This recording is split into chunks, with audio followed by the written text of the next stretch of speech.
बहुत समय पहले महिष्मती नगरी में देवदत्त नाम का एक ब्राह्मण रहता था। उसके परिवार में उसकी पत्नी और पुत्र थे। देवदत्त पूजा पाठ में तल्लीन रहता था और मंदिर में मिलने वाली दान दक्षिणा से उसके परिवार का गुजारा होता था। एक दिन महिष्मती नगरी में एक संत आए। उन्हें ध्यानमग्न देखकर देवदत्त के मन में विचार आया कि वह भी ध्यान साधना का प्रयास करे। मैं हर समय पूजा पाठ में व्यस्त रहता हूँ, क्यों न मैं भी इन संत की तरह ध्यान साधना का प्रयास करूं?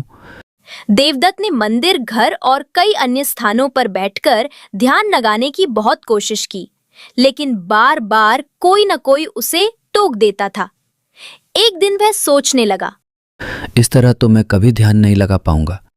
एक काम करता हूँ, नगर के पास वाले जंगल में जाकर ध्यान साधना करूंगा। यह सोचकर देवदत्त नगर के निकटवर्ती जंगल में चला गया। वहां एक सरोवर के किनारे एक बड़े पेड़ के नीचे ध्यान लगाने के लिए बैठ गया। सुबह से शाम तक वह वहीं बैठकर ध्यान करता रहा। बीच बीच में वह उठता, सरोवर से पानी पीता और फिर ध्यान में लीन हो जाता। उस जंगल के सभी जीव जंतु उसी सरोवर पर पानी पीने आया करते थे। गर्मियों का समय था और प्यास से व्याकुल सभी जानवर जैसे ही सरोवर पर आते, देवदत्त को वहां बैठा देखकर डरकर भाग जाते। सारा दिन एक भी प्राणी पानी पीने नहीं आया। अगले दिन भी यही हुआ। इस तरह 5-6 दिन बीत गए। धीरे धीरे गर्मी और प्यास के कारण जंगल के जीव जंतुओं की मृत्यु होने लगी। देवदत्त को अनजाने में होने वाले इस पाप का कोई आभास नहीं हुआ। 7 दिनों तक जंगल में ध्यान लगाने के बाद देवदत्त को अपना स्वास्थ्य ठीक नहीं लगा। वह महिष्मती नगरी में अपने घर लौट आया। घर पहुंचने के कुछ समय बाद ही देवदत्त की मृत्यु हो गई। उसकी मृत्यु का सदमा उसकी पत्नी सहन न कर सकी और उसने भी अपने प्राण त्याग दिए। जेठ मास में अनजाने में किए गए इस पाप के कारण देवदत्त और उसकी पत्नी को पपीहे की योनि प्राप्त हुई। वे दोनों अपने ही घर के आंगन में बने नीम के पेड़ पर रहने लगे। सुबह शाम अपने कर्मों को याद करके वे पपीहे की तरह उस पेड़ पर बैठकर रोते रहते। उनकी रोने की आवाज सुनकर उनका बेटा बहुत परेशान हो गया। इस पपीहे ने सुबह शाम शोर मचा रखा है। हर समय इस पेड़ पर बैठकर रोता रहता है।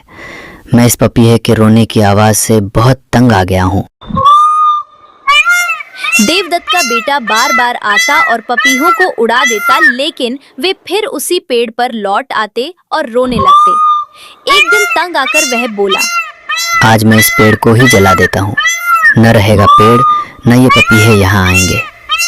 ये सोचकर देवदत्त के बेटे ने पेड़ में आग लगा दी।